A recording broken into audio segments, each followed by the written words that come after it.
Last July, I was diagnosed with stomach cancer, which turns out to be a rare thing in women and in this country altogether.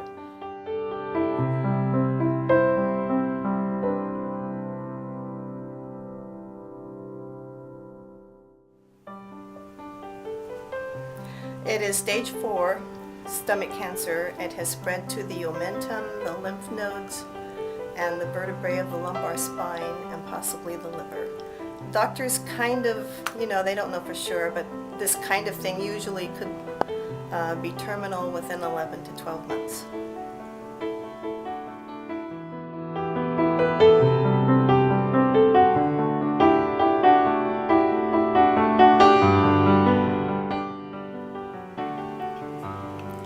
Prior to starting chemotherapy, I had to undergo what's called a MUGA scan, which is a test of heart function.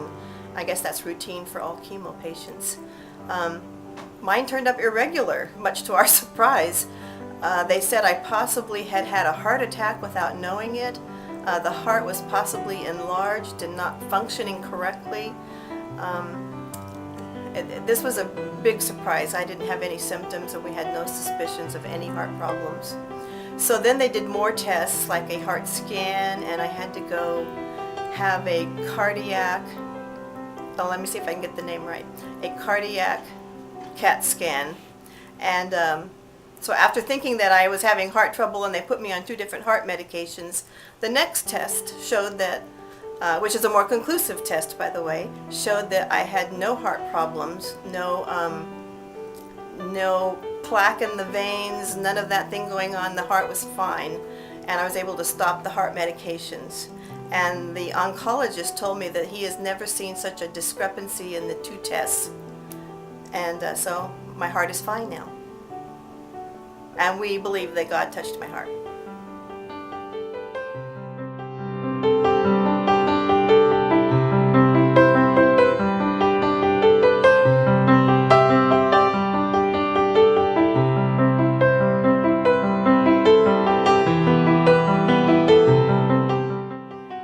My nephew Dave Miller, who lives in Vacaville, he and his wife often visit Bethel Church in Redding, where they have what's called a healing room. And they're very involved in the healing ministry at their own church. So they were visiting this church in Redding last February, long before I was ever diagnosed with stomach cancer. And there was a visiting minister there who was kind of giving out prophecies. And he pointed in Dave's direction and said, "There's someone over here named Dave, and there's some kind of a stomach issue." And Dave knew it wasn't him because he didn't have any stomach issues, and apparently the minister kept coming back and coming back. Finally Dave said, "I'm Dave, but I don't have any stomach issues." And the man said it was an aunt. And it was pretty specific, wasn't it?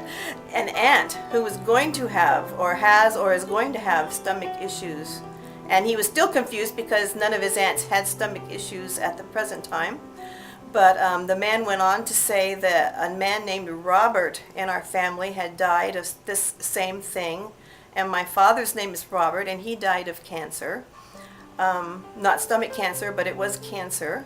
And he went on to say that this issue of stomach cancer would not be the cause of my death, that I would be healed, and that this whole thing of cancer would even be eradicated from our whole family.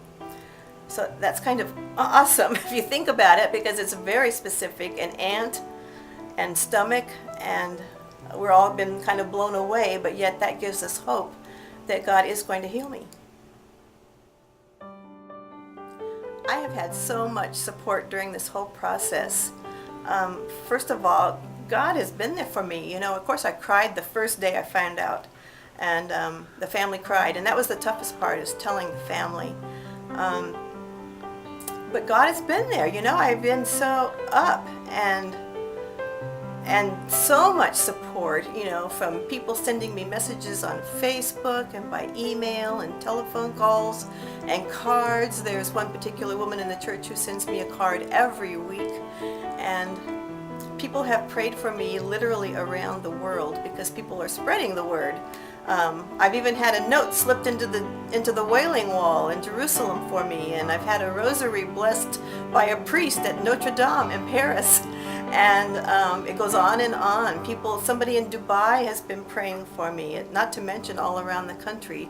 And my own church family has been praying for me, and it's been a tremendous support. Yes. God is the only hope there is. The doctors know so much, and they can help you in many ways. But if you don't know God, I don't know what your hope would be in. And I am so thankful and grateful that our family and myself, we have God to lean on during this time.